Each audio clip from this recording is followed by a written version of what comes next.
You're listening to Mondo Cool, the only Dragon Ball movie podcast that gives you a Zenkai boost. That's right, boys. Mondo Cool. What's up, Dragon Ballers? Welcome back to the 4th edition of Mondo Cool, our monthly Dragon Ball movie podcast. We watch every Dragon Ball film, OVA, commercial, whatever we do here.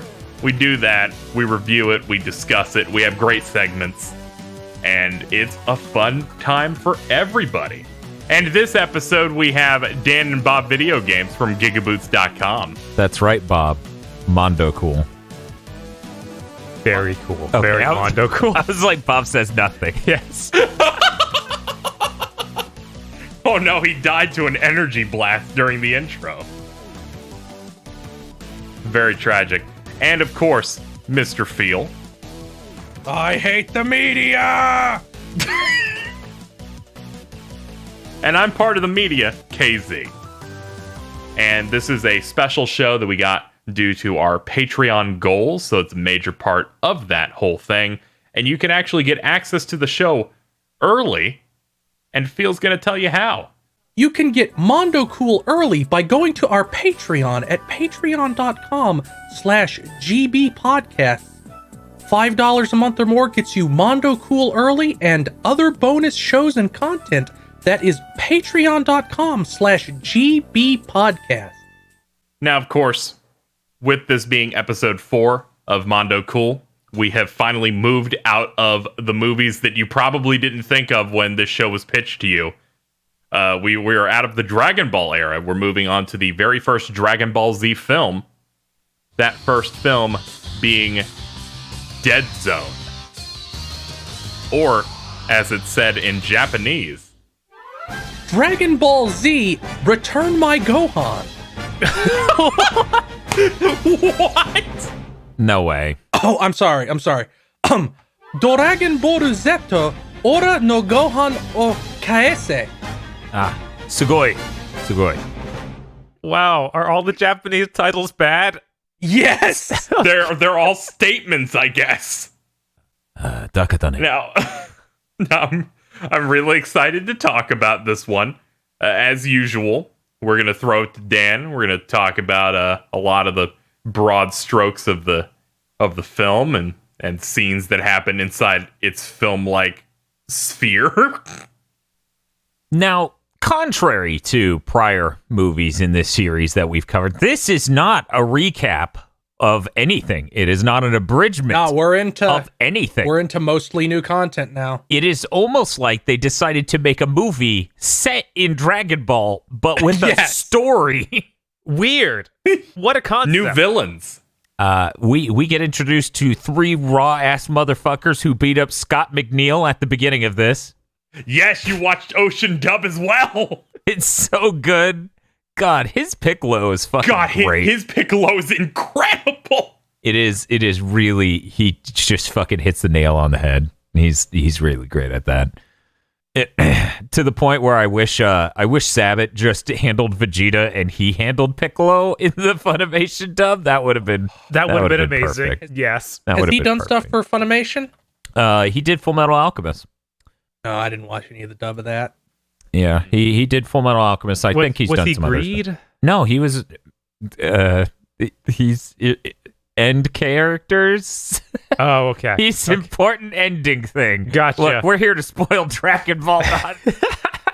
Now I'm gonna find out and then go, oh yes, of course. Ah, yes. Oh. Okay. Yeah. Okay. Yeah. Oh yeah, and he is not featured in the remake. It was just the original. So, Yeah, it was just the original. Yeah, it wasn't in Brotherhood for reasons. Okay. But yeah, there's just a certain snarl to Scott McNeil's Piccolo that I really appreciate here, as he gets the shit beaten out of him in the first few minutes. We then cut away. Rock falls on him. Yeah. The cut away after that, and they're just like, yeah, we killed him. And Kami's like, oh no, Piccolo. But then he's still alive. Yeah. It's like I think what? Piccolo's been killed. And I'm like, you're still here, bruh. He doesn't quite know how it works. He's like, I think Piccolo's been killed. And then it cuts to Piccolo, and he's like, no, I just ate Taco Bell. Ugh. It's like, oh no, Piccolo died to Goku? Was it Goku? Oh no, wait. He knows. I don't think he hates me. That wouldn't make sense. If I it was love Goku. that line where he's just like, "Was it Goku? No, he couldn't." And you can take it as that thing Phil said, or you can take it as Goku's too much of a cuck to defeat Piccolo. Be nice. Yeah, right. Yeah, remember the time Goku fought Piccolo and then Piccolo got really big? I mean, Yeah. That's the do finale to remember Dragon that. Ball. That's the big... Yep. I can't wait for Lord Slug. I'm so excited! Remember when Goku did the Kamehameha with his feet to fly into Piccolo's mouth to get the bottle out? Yeah, it was really good. God. Dragon Ball sure has some great moments, just like this film, which is filled with great moments like Chi-Chi taking a cool kung fu pose and getting bodied immediately along with Ox King as the bad guys come to Goku's house to steal the Dragon Ball, but they take the kid with it for some reason. I like how I forgot that she even did anything in this film. I was like, oh, she's doing... Oh, okay, never mind. I actually remember her doing stuff in this film because the Toonami ads always had that scene of her taking the pose. Yeah, this bullshit. This movie has a lot of great animations, and that's one of them, you know? Her taking that pose is very smoothly done. And as I'm watching this movie, I'm remembering all the Toonami ads with the coolest shots in this. Back to back. Yeah, so many of Garlic Jr.'s fucking lines. I'm like, I remember an ad with this one. Yep. It hits hard. But it's really great. Goku, unfortunately, not there to defend his father-in-law, his wife, or his kid from these three fucking jobbers. But then I guess Chi-Chi like gets knocked out and makes a sound he can hear from miles away and starts running. I think it's that he sensed their energy. Yeah. Yeah, okay. Yeah. He is a lot like the red string of fate, Bob. Sure. So he stops swimming around nude, making out with fishes in order to make choo-choo sounds as he runs back to the house, kicking up a large trail of dust. It was fantastic. I could not get over the sound design of this movie. Okay. For those who watch it, the Funimation, like the original version or the Funimation dub, like cowards, you miss out on the best part of the Ocean dub, which is surprisingly just as accurate to the dub script. And people are like, it's really good, but there's Hanna-Barbera-esque running noises. Yes. And other weird sound effects that are just like, why? It's Garlic Jr., Scoob, let's get out of here. Wait, did they add those? Were those not in the original? I don't know. No! I didn't. I watched the sub on Funimation's website, and there was not any. It's goofy. That noise there was fucking none of that Shaggy shit. makes when he's about to run. Yeah, Oh, It's man. like, that's in there. Zoinks! Did they add the Nimbus noise too then, or is that normal? Like, where it's the old car? Yeah, I think Nimbus always sounds like a jalopy, where it's like squeaky almost, like a squeaky jalopy sort of thing. It's hard for me to think about, to remember. But now I'm just imagining, like, wow, I'm sure glad Garlic Jr.'s in there and we're out here and he's Kami and we're out there. That's how the movie ended. Yes. Thank God he's in there with the dead zone and we're out here. Anyway, yeah, I think there are a lot of really good segments, and immediately this hits harder than any of the films today. I feel like the Piccolo opening is really strong from a dramatic angle. I think the animations with Chi-Chi and the very minor fight against the three jobbers is really good. And the fucking Gohan running away, the wide shot of Gohan running, because he's running so slow, is the funniest shit in the world to me. Because she's like, go, Gohan, run. And Gohan's like, ah, ah. And then it's just a wide shot of Gohan barely moving. And that animation of that motherfucker eating those pears had like a million frames. Yes, I mean, it did. this movie right before that, when Gohan's just studying the woods or something, they animate this homemade fan, and the animation on that fan is better than anything we've seen in the last few movies. Yes. Yeah. They By a already lot. beat the frame count of the second movie in the first 2 minutes. It feels like it, yeah. I really like a lot of the set design in this. That castle looks like the setting of a fucking looks NES great. game. Yep. Yeah. It looks like That is a final boss, yeah. like palace. It does remind me of that second Dragon Ball movie where they went to that undead land or whatever. Yeah. But it's like a way cooler version. Yeah. Because it moved. It does look Amano-esque to me. Like, I feel like Vampire Hunter D might be kicking around in there. Yes. It's just... You know what it's great? What's great for movies to have? What is great for movies to have, Mr. Feel? Well, besides, like plot and animation and stuff, which this movie has, restraint.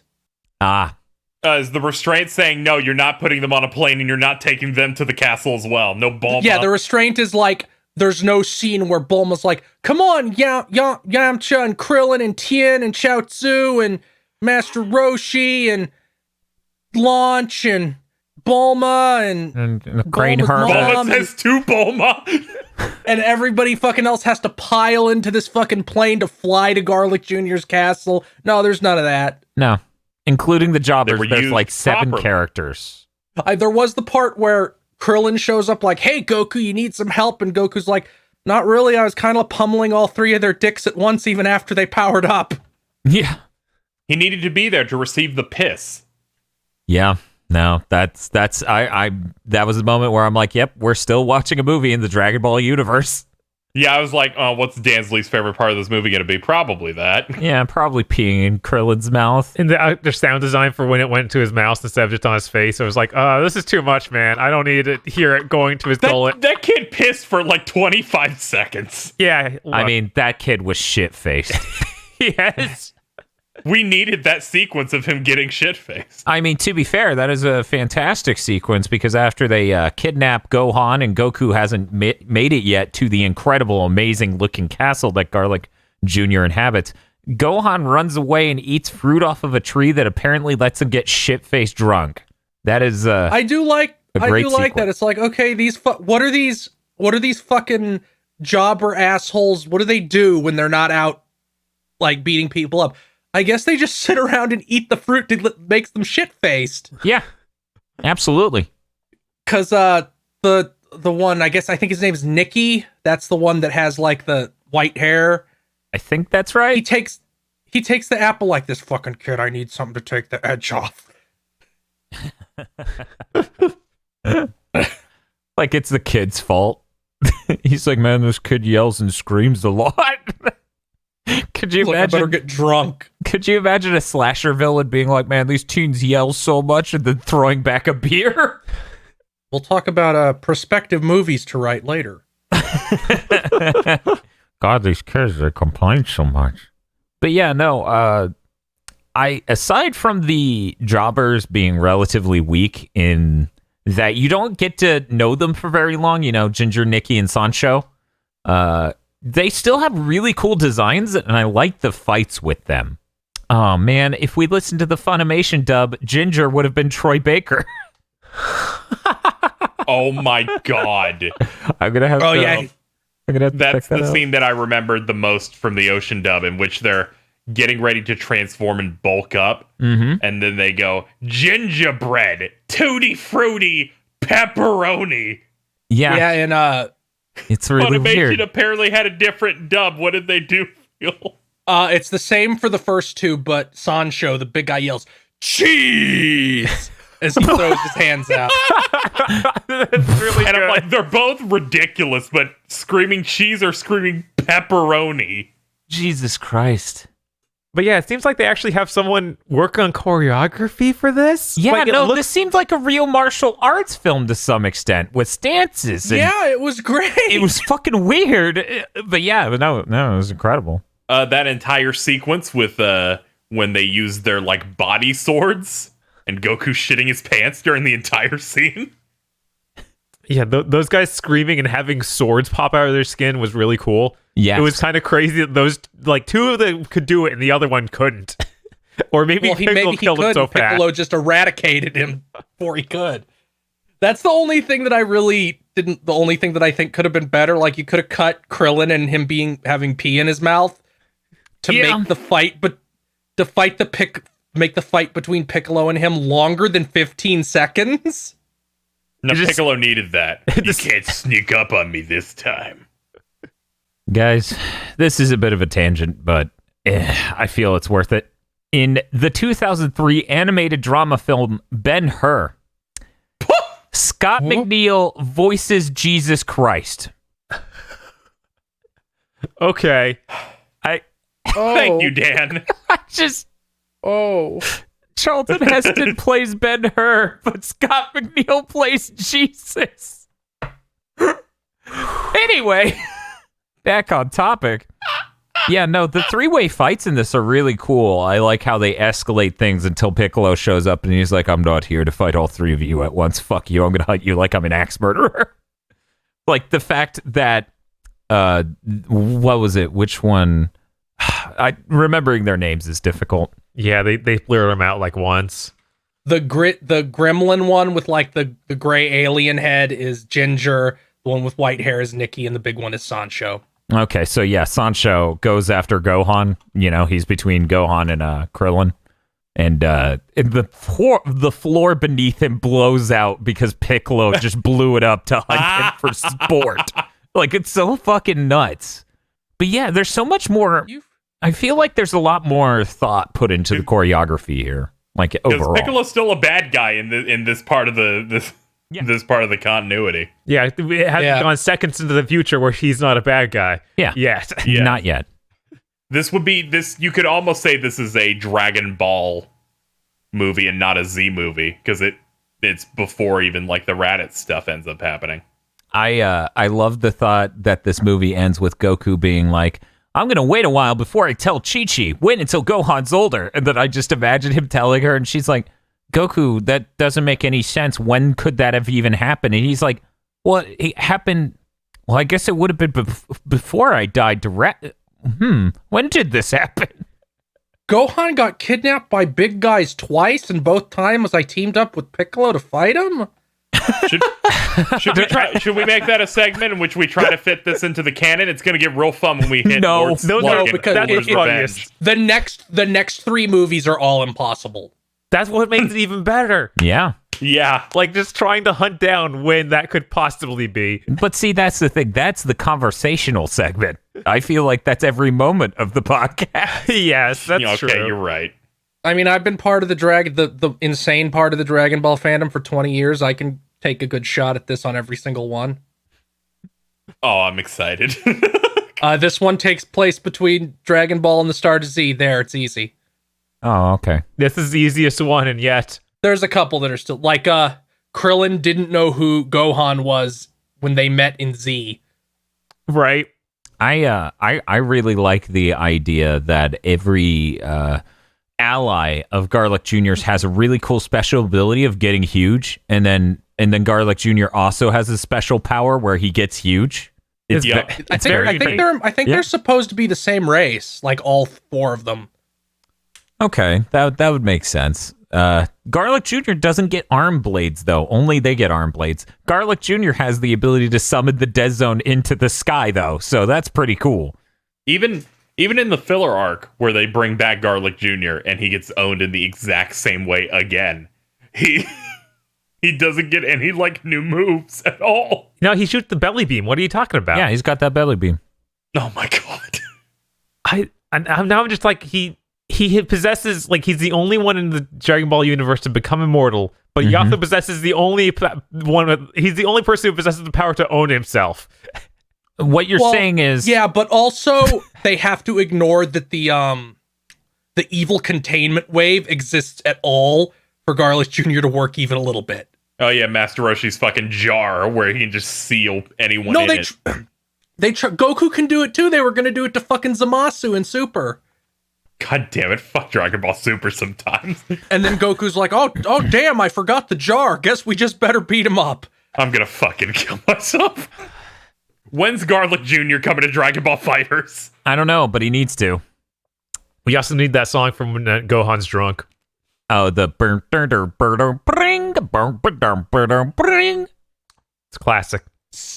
Dragon Ball Fighters Season 3. First character, Drunk Kid Gohan. Yeah. See, Bob, it has that Next part. one, Goku, but he's naked with a fish. It has that part of that song, Bob, that makes me really uncomfortable. Where the singer, she's just like, and I'm like, please stop this sound you're making. I don't like that song because of that one part. It just sounds really creepy. I'm still caught up on what KZ said, and I'm afraid of them putting in literally a naked Goku who is always slightly obscured by things. Sorry for the psychic attack. Gamer Premonition's Dragon Ball Fighter Season 3.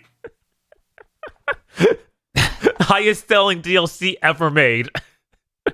I like the Mr. Piccolo song, but we haven't gotten to that movie yet.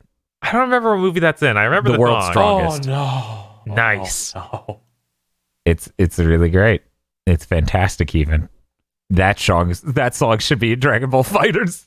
I need to point out a shout out to.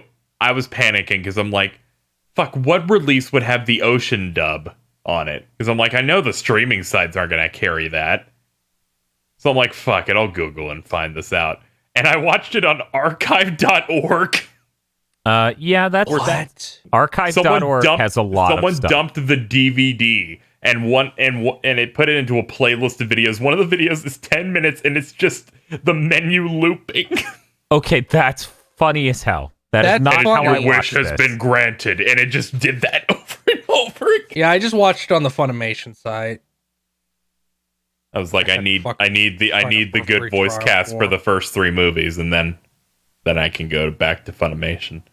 I found actually I had a Blu-ray of Dead Zone sitting around. Mm-hmm. It's because it was bundled with some game I bought. Maybe Burst Limit.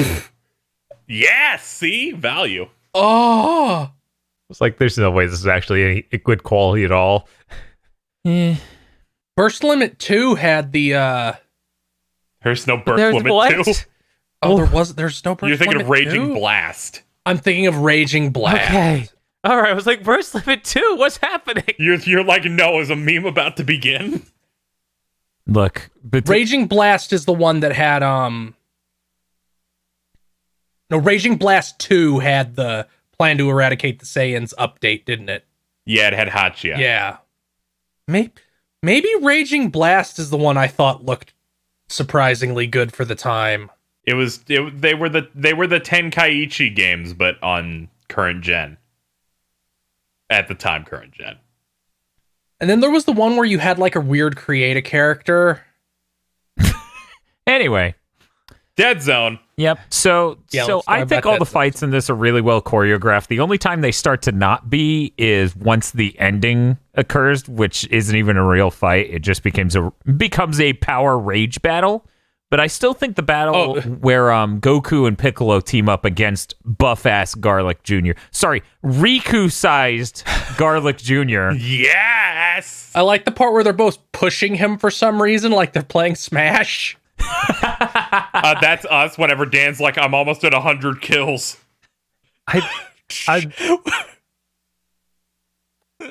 Yeah, I don't. One of us just jumps into the sky and kicks the air, and Dan's there. Yeah, I was a As little it should. disappointed in that final fight with Garlic because I didn't feel like it was as strong as some of the earlier fights we saw with the jobbers. No, I would agree They with wrote that. themselves into a corner a little bit with him being immortal and all. I think the choreography is way better with the jobbers than it is with Garlic Jr., but I still think Garlic Jr. is all right by Dragon Ball Z standards. Yeah, I think it's still all right by that. It's just not near as good. Ironically, I think his fight with Kami is better choreographed than the one with Goku and Yeah, it definitely is. Like, Yeah. that Kami Like, fight, because he's like- Kami's got good moves. He like gets his explosive wave. He turns into a bomb at one point. he has the eye lasers going. I like Garlic Jr. like jumping straight up to headbutt Kami in the dick. He's like, "Oh, that wasn't fair," and then just falls down. I enjoyed that a bit, but overall, I think the arc of this movie, is pretty decent. I think, it was said best earlier when this movie has a sense of reserve, a sense of being conservative with how many characters it is and everything, and I think it serves it really well. I think this is the first Dragon Ball Z movie we've watched on Mondo Cool. Let me rephrase that. I think this is the first Dragon Ball movie in general that we've watched on Mondo Cool that I would recommend to humans. Yeah, it's nice when it really helps when it's original content. Yes. And it's There's no actually wrong either. feels like it's a story. Yeah. It's weird. Because, yeah, like, you don't need to know who Piccolo is or Gohan or any of them in this still works. Like, you get the idea that they're not friends with Piccolo because he says, I'm not here to help you. I'm here to fight them. You know? Also, he looks like a Green Devil man. Yeah, that helps. That's what I think is what made the first 3 episodes incredibly weird. Because despite whether they rehash ideas in Dragon Ball Z movies, there's still new villains and new situations. Instead of, all right, we were recapping 2 arcs in 45 minutes, there's a plot here for the last 10. I think this might be shorter than the first 3. With the opening and intro, this is like 41 minutes, and I think it does more in less time than any of the previous 3. It's very concise. And still has time for the fucking 2-minute Gohan drunk sequence. Yeah, the craziness of the backstory Garlic Jr. has is surprising. Like it has like this whole thing where it's like a fake or Kami was elected to be Kami by someone. The previous Kami. Yeah, at the end of Dragon Ball, he's like, "Hey Goku, come be the new Kami. I want to retire." And Goku's like, "Nah," and then leaves. Fair. But yeah, they like go into that a little bit more in the filler arc for Garlic Jr., where Kami goes to another realm and has to fight off like the ghosts of previous Kamis to purify the earth. Oh yeah, because Garlic Jr. drops the black water mist all over Earth. Which, by the way, that arc sucks. Garlic Jr.'s a cuck. What? What is your problem? The problem is that the entire crux of the arc is, thank God Piccolo is weakened by Kami off dying in this other room, or he'd beat the shit out of Garlic Jr. effortlessly, immortality or no. Yes. That's the entire point of tension of that arc. Hey, that arc is really good because he goes, all right, I'm Garlic Jr. I have now created this weird Machio star in the air, and if you blow it up, all of my power is gone, and I'm just like an old raisin. And then Gohan just screams really loud and it explodes. Also, the part where the arc is the Spice Boys, the 4 new minions. Yes! The Spice Boys just pummel Krillin ruthlessly until Gohan gets mad enough to instantly kill them. This sounds like an incredible arc. I don't see what the problem is. Right. I think that the problem with the arc is it should be like 5 episodes, but it's actually like 20, right? Something insane like that. I will find out really quick, but it definitely felt long. It's in between Frieza and the androids. Yeah, Goku isn't here, so that's another reason that it works. It's only 10 episodes. Okay, good. 108 to 117. It probably feels like it should be 5, though. I just remember being hyped for it when it first came out because it finally got us out of that eternal loop of we got to the end of Frieza. Oh, yep, it's Raditz I always again. watch those reruns. Yep. And then they Man, that was the hardest bunch. with Yu Yu Hakusho because it's like he's about to fight Toguro for real, and then God, it was so fucking bad for that because they always cut before the finals. Toonami would always show the opening only for the first episode. No other episodes got the opening. So the Yu Yu Hakusho opening would pop up and you just go, fuck! Okay. You're giving me bad flashbacks. So, is there anything else we want to talk about in broad strokes about this film before we jump into our segments? I sure do love all of the weird, sick artistry that goes into this. The design of the castle, the fact the sky shatters. Like, there's a lot of really cool, sick-looking shit all throughout this that I really appreciate. Yeah, his, like, crazy undead army. Oh, yeah. No, that was some fucking metal-ass shit. Rise! Nothing can stop us! The earth is ours now, boys! It was really good. Yeah. No. Why is Garlic Jr. so cool, actually? I don't know. Shout out to Pilaf Blanco. Aye. Yeah, it is super weird how he's just Pilaf, but way crazy cool. It's like the Dragon Ball Z version of Pilaf. It confused me because when they started airing original Dragon Ball, I thought that was Garlic Jr. Yeah, it's like, wait, how does this add It's up? the same voice actor Oh my god. doing the Is same it? voice. Yeah, they sound exactly the fucking same. It can't. Maybe let me see if it is in the Japanese version because I can't imagine it is there. But at the same time, they look so fucking similar. It'd be weird if that connection wasn't there. They're just like, you play Goblin. I lose it all the time because Garlic Jr. looks a lot like a character in Chrono Trigger for obvious reasons, but I cannot remember the name of that character right now. Okay, no, he does not do. He's not the Japanese voice is not Pilaf. Gotcha. But yeah, that's all I wanted to say. You know, don't want to show my hand on my number right now. And yes, Garlic Jr. does look exactly like one of those little motherfuckers from Chrono Trigger. Yeah, he does. Well, I guess we can jump into our 3 special segments for Mondo Cool. The first one is our Yamcha Award. We award this to whoever we think is the worst character of the film, I guess. They fucked up the most. They're the worst. Biggest disappointment. Yeah, like I always feel like it's more that. Like that's what Yamcha does. He disappoints. He's not just bad. Yeah, you're right. Yeah. The biggest disappointment, it's the Yamcha Award. And I'm gonna throw it over to Dan first. Krillin, because as it turns out, all he did in this film was chug piss.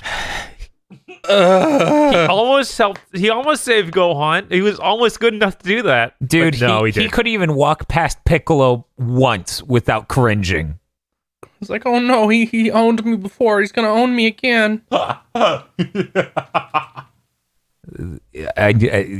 Krillin's just such a disappointment in this film. He might as well be Yamcha. He might as well be the man himself. Yeah, this was a Yamcha level of patheticness. Like, Krillin has too much dignity to gargle piss, but Yamcha? Any day of the week. Oh my Oh, God. Yamcha's like, are you sure, Bulma? Will that get us back together? Okay. Oh, God. Okay, somebody else go. Feel. I'm gonna give it to Sancho, because the moment he doesn't have 4 people backing him up, he just folds like a fucking card. Piccolo doesn't even have to take off the weighted clothing. He just hits him once. He flies through 15 pillars. And Piccolo kills him in a manner that I can only describe as indifferent. His legs are dangling while smoking. Piccolo just sticks his hand out. He has turned away. Piccolo is done. His attention is on something else. Just shoots a laser and eradicates him. Yeah, no, he just fucking Control-Z'd that motherfucker with that. It was just so not even, you don't deserve me trying. Bob. I'm gonna give it to Chi-Chi. Yeah, that was an embarrassing display. Right, it's like you were almost able to do something. I'm sorry, you're in something that Toriyama worked on. You can't. You're now a mother. You can't do anything ever again. Yep, sorry, the curse has been bestowed. She's fucking flying at Sancho it was a Ginger about to fuck him up, and then she just bounces off the barrier of patriarchy. Yes, it's true. That's exactly no. what hit her. It's tragic. Yeah, nobody else gets hit by this force field this man has. That force field was so strong you didn't see it. Her wrist broke. It's really unfortunate. Oh, jeez. It's good. It's a good thing he didn't grab her, or she would have turned into crystal and shattered. Yep. It's very unfortunate. It's the Japanese version of clipping your wings. Lightly grabbing the wrist. It's dangerous. Imagining that scene in The Last of Us, but they just lightly grab her wrist and she's screaming in pain. Oh my God, Bob. I guess the one I will choose is I was actually gonna pick Sancho, so I'll just pick Gohan for that scene where he's running badly at the start of the film. You mean when he's drunk? Like, no, and he's trying That's to when get he's away. running well. Hey, that shot was fantastic. He was a delight. He was a delight. But my choice was already taken, so you're gonna get a disingenuous choice because that's how this works. Also, man, hey, what are you gonna be doing sitting here and fucking telling Gohan he's a disappointment? He's got enough dad trouble as it is. Come on, man. Yeah, how come nobody picked Garlic Jr., the guy who's immortal, and said, I will summon the only thing that can defeat me? What an idiot. Yeah. And he does it again. Fucking moron. He does And then it again. And not only that, Gohan doesn't like shoot a big energy beam that pushes him in. He isn't like dramatically knocked in. Gohan yells and he gets like Super Ball bounced off Gohan's power into the hole. Yeah. Yeah, no, it was hilarious. Like, I was waiting for Gohan to, like, physically hit him or something, but nah. And, like, the shot of him flying into the hole, you might as well hear, oh, man, coming from him as he flies in. Yeah, it was that bad. I do like the shot of him flipping backwards in the dead zone where he's like, hee, I'm not owned. I'm not owned. He literally goes, I'm immortal. I can't die. That's not a good thing, dude. Yeah. I guess we're sorry, man. That's rough. That's tragic. I also noticed in this movie, like, I feel if anybody asked the dragon for immortality in the actual Dragon Ball Z canon, they'd be like, oh, I can't do that. I'm sorry. I'm sorry. It's beyond my power. That's the crux of that entire arc. Oh, is it? Dragon Ball Super. Okay. Yep. Because, oh my god, every time that they ask him in the freaking late Z stuff, he's like, no, I can't do it. It's impossible. You know, it's okay. Their explanation as to how that dude gets owned despite having immortality has a bit more sense in it. Where he just fuses with someone who doesn't have it, so he's only half immortal. Oh my god, that's fucking... We cannot talk about this. I cannot. No. Where did you think Fusion Zamasu came from, Dan? That weird Zamasu with Goku hair. I haven't It's like, seen... well, that version doesn't have the immortality. I'm not talking about Super. We had a podcast for that. We put it in the past. We killed it because we had to. All right. Well, now that we've gone through the Yamcha Award, it is time for everyone's favorite segment where we have to find out whether or not what character we could pit from this movie. See if they can beat Jiren from Dragon Ball Super. I have a good feeling about what you could bring to the table here. Got a lot of good choices. Okay, I'm gonna go with Ginger. Ginger's gonna yell gingerbread and throw his arms out, and it'll smell like ginger. And Jiren will go, no, I'm allergic to ginger. And his face will start to swell up, and he'll fall down and be like, attacking my allergies is not true strength. And then he'll just go into cardiac arrest and die. Oh wow, that's tragic. He should really carry an EpiPen. Yeah, probably. EpiPens are not true strength. Yeah, that's why he does it. Bob, who do you got? I guess Garlic Jr.? I mean, he's immortal, right? Yeah. And he can open the dead zone, and nothing bad could happen in there. So Yeah. even if he gets knocked into that, that's a win. For example, what if, and check this out, Garlic Jr. attached himself to the ground so he couldn't be thrown into the dead zone. maybe pick up the ground. Maybe he had, some sort of battlefield that wasn't a fragile tower in the sky. And, Yeah, he just gets in his bunker, opens up the dead zone. Eventually, Jiren's gonna fall in. Jiren would fly face first into the dead zone yelling, "You're not stronger than me." Jiren would fly into the dead zone. It would close. We're like, damn. An explosion appears. He's killed the dead zone.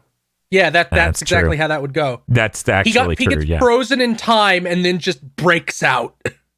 Yes, he was frozen in time that one time, and an onlooker said Jiren is more powerful than the concept of time. Bob, here's what would happen. Okay. Jiren would go into the dead zone. Jiren would make the donuts. The dead zone would be dead. You can't make the donut. No, you can't do that. That's it. He'll be like his form in Fighters. He punches the ground and everything explodes. He'll be like his form in the anime, shittily animated. So, well, Garlic Jr. still can't die. He can't be beaten. Undefeatable. Oh yeah, I guess it's not a win. I get it. That's a good angle. You're like, he can beat Jiren by timer scam. Yes. The heat death of the universe gets Jiren eventually. It's like all those guys in that season of Baki, they're like, they're undefeatable, and then they get defeated like 100 times, but they're always like, I'm not owned, so they're not defeated. Oh, that's cool. You see this all works out because Garlic Jr. can just say, no, I'm still fighting him. You've been in the dead zone for 400 years. I'm still fighting him. Yeah. Every bone in your body is broken. I'm still in the game. Yeah, it could go either way. Yeah, it could go either way.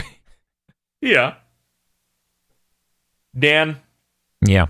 What's up? what you got? Oh, What you got? simple. Who can beat Jiren? Gohan. Here's why. Kid Gohan would just pee in Jiren's mouth. And Jiren would be like, I'm tired of drinking kid piss. I'm going to leave this battle so I can stop drinking kid piss. Jiren would lose the battle but gain back his dignity, a thing Krillin hasn't done.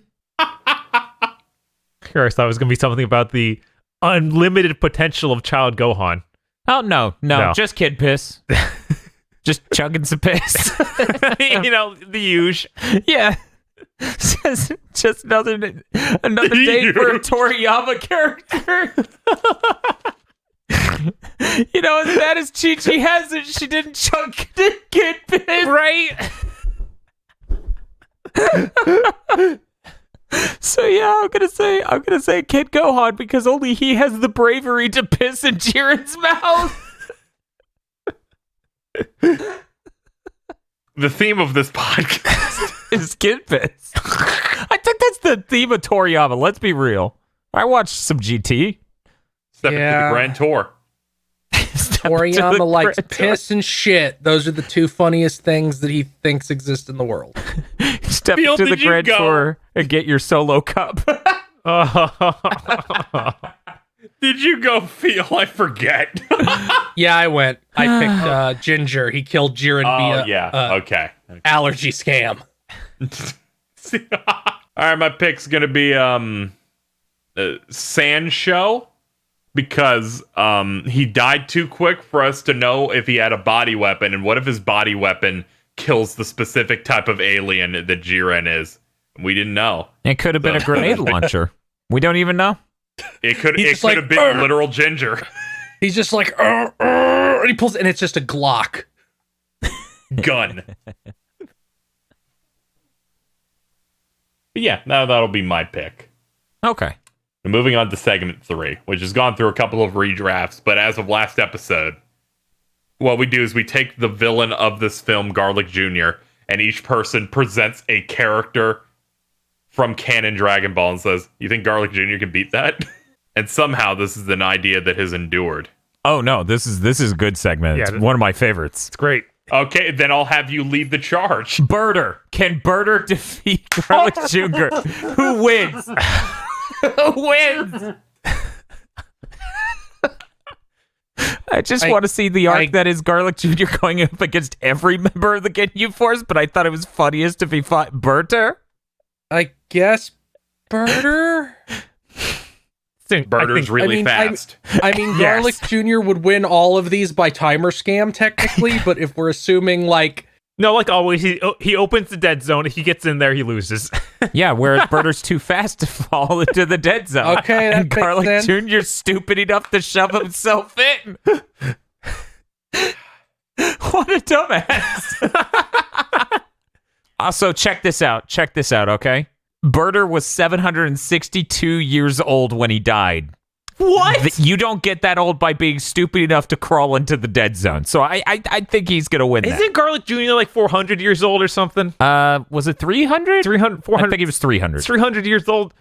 That's lying up, not be that dumb. Dan, are you saying that Birder is 750 years old because his death date on his Wikipedia page says age 762? Sorry, I saw That's the the age. year. Yes.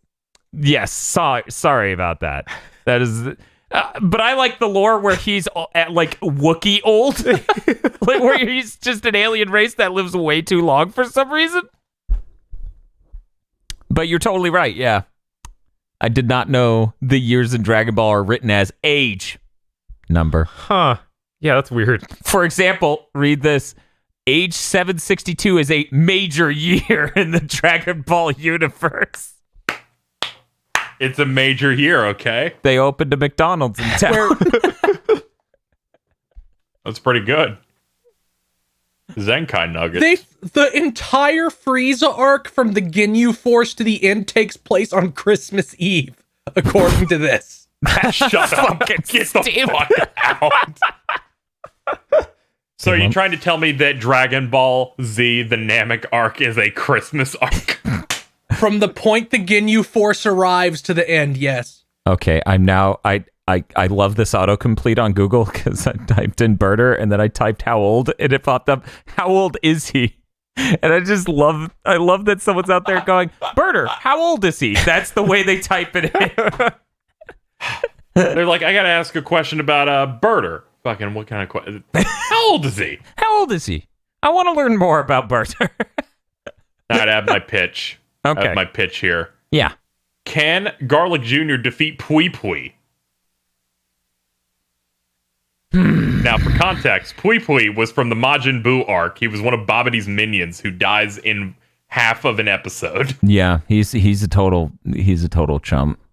Yes, because he's like, you can't beat me now, Saiyan. I changed our atmosphere to my planet where the gravity is 5 times Earth. Yeah, so he's actually like the biggest jobber at that point. Vegeta doesn't even have to do shit. Vegeta's like, maybe if it was 500 times, I'd feel it. I think it's a stalemate, because that dude won't leave the ship, and Garlic Jr. won't go in. No! I think he's just going to open the dead zone and be like, Pui Pui has to come out eventually. I feel like he'd open the dead zone in that room from outside of that room. Oh, wait, really? I thought it was a replace the toilet. sky. He replaces any skyline. There's a skyline inside the building. So wait, you're saying inside the UFO, there's a skybox, and Yes. he replaces that skybox Yes. with the dead. No, you can do that because when Gohan fights Dabura, the Demon King, the room turns into the demon world for that to make it look cool. So wait, So there's Bob. totally that tech. Bob, could Garlic Jr. just have put the dead zone in like Chi-Chi's kitchen? I don't see why not. Okay. I'm trying to figure out. I feel like whenever you run that blender, it's just the dead zone over there. Yeah. It's a fucking loud blender. Yeah. Garlic Jr.'s like, is there an orange Julius in there? And then flies in. Just imagine. I need art of Majin Vegeta slamming 2 orange Juliuses at once. That's how you know he's a real badass. Okay, I'm gonna need that on our desk. By 7/3. It's very important. Well, I don't know if we've gotten a conclusion to this one, but I think it's yes, he can. I From the inside of a ship. I still argue it's a stalemate, but Bob says the dead zone can be anywhere. Look, it could shatter eternity. It's just like, hey, I'm here now. Okay. Anywhere. Or maybe it's only on Earth. I don't know. Feel. Okay. It's only on Earth, even though they are alien Machios. Machios being serpent demons. Yeah, apparently their But powers look- only work on Earth. Look, they're vying for right to rule Earth. I assume they're from Earth. Maybe I'm a crazy one. It's complicated. All right, Phil. Who you got? Well, their true Garlic Jr.'s true form is real big. So can he defeat Alibu, the big Hercules-looking guy from the other world that Pycon defeated? No, wait, that guy was I've training had for eternity. Yeah, that dude was training for a really long time, wasn't he? Well, sure, but he still lost to Pycon. Yeah, Well, but Pycon's really cool. Pycon's intensely raw. He is. You remember how he takes out Frieza and Cell in one hit? Goku Yeah. couldn't do that. Yeah, exactly.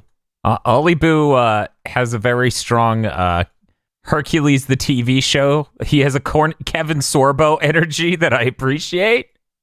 I am surprised you didn't pick the superior character from the previous arc, Karoni. Who? The dude who worked with Hercule in the Cell game. Oh my god, I forgot him at all.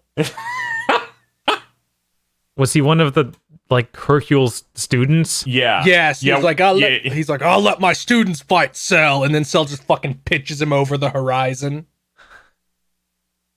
As Dan tries to type this in to search it up, he comes across something truly terrible. No. This show is a mistake. What are you talking about? Dragon Ball is a wonderful friend. What? Karoli? Oh no. Goku and Broly fused. Yeah, it's from Dragon Ball Fusions. It's like a little cute JRPG that's all about characters fusing. There's a 5-way fusion in that where in the entire Ginyu Force fuse. God, that's so dumb. Shut up. It's like a super deformed art style. It's like a Zio joke. was saying that movie was that game was really good. I've heard it was generally fine. It was on the 3DS, right? Mm-hmm. That explains why I'm never gonna touch it. But it's during this time that you've changed the subject to this that I once again remind you of Cell X. That is the worst. Stop talking about Cell X. He's from that He's bad. got the demon Dragon Ball embedded in his chest. He's a big bug. And he's from the fucking god damn it. Dragon Ball Online. Yeah, the MMO. He's from the MMO. Yeah, it's okay. They rolled him into the other. Why did my picture of Cell X get removed? You should Google Cell X, audience. No, pretty good. Actually, should don't. not. I see a real ass vagina in one of these. Never mind. Yeah, Cell X has like a weird bug vagina. It's not great. Bob. Bob, save us. Move on. Save us, Bob. Let's see. I feel like Raditz and him are a good match. Yeah. That's the very next thing they fight in the timeline. They have to team up again with Goku and Piccolo. But I think that Garlic Jr. would actually win because they beat Raditz. So they don't have to do any cheap tricks, or they don't have to get him to show himself into a hole. I mean, Raditz has a lot of really powerful moves like Double Sunday. I think Raditz is probably stronger because even when they teamed up, they didn't really push him at all. They kind of won by the skin of their teeth, and Gohan had to help. So I think, but he's not. I think Garlic Jr. would win. And I don't even think he'd have to be knocked into the dead zone. I mean, I don't even think it would be he'd win. Is my point. It wouldn't be timer scam. He'd actually win. Yeah, I think he would win too. Just remember that part where he takes Goku and Piccolo in one hand each and just runs? Oh yeah, that was pretty cool. Yeah, no, he's really fucking strong. They did copy the thing from the Raditz fight that was the coolest part of the Raditz fight, where he lariats them both, phases through them, and then elbows them in the back of the head. That's true. Which yeah, which Raditz also does, which is raw. That did happen. Yeah. And again, Raditz has all of his good moves based on days of the week, like Weekly Special, Double Sunday, Saturday Crash, Shining Friday. This is like the stupider version of Bardock's moves, where Bardock doesn't have any fucking moves, so they just make up the coolest sounding things in the world for him in games. I'm on the wiki. One of his moves is called I am a top class warrior. They name fucking everything because the games have so little shit to build on usually. So remember when Vegeta karate chops Jace's side and then shoots him in the face? Yeah, I remember that. In one of the games that was named Genocide Breaker. Very cool. Okay, you know what? I think Raditz has this. There's too many good move names here.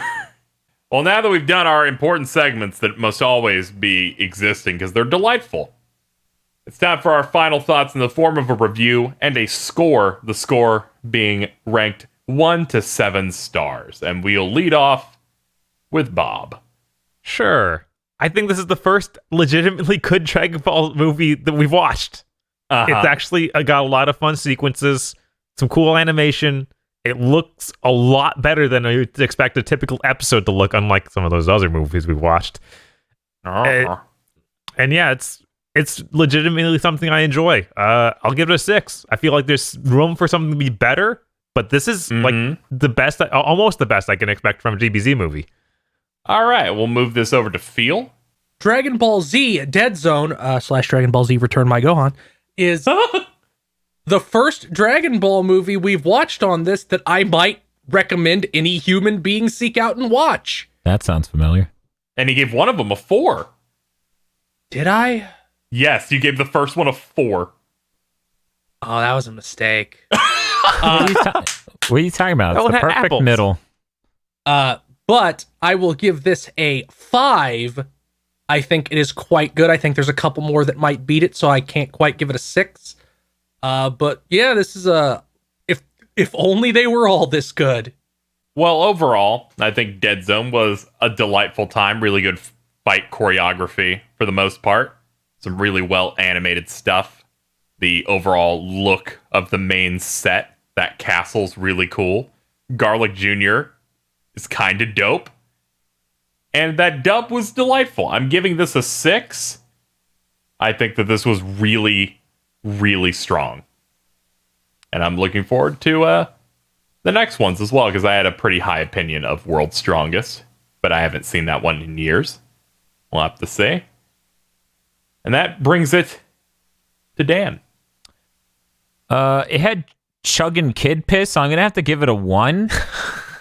I'm not, What? Shame. I'm not sure if anyone. Maybe you guys didn't notice, but that man chugged kid piss in this movie. It wasn't voluntary, Dan. He didn't want to do it. Actually, Are you know, giving it a 1? no, I'm not. I'm not giving it a 1. I am, however, gonna give it a 5 because if it didn't involve chugging kid piss, it would make a 6 pretty easily. I think. You know, it's going to be hard for most Dragon Ball movies to be better than Dead Zone because of the artistry of the animation and how the choreography of the fight seems thought through.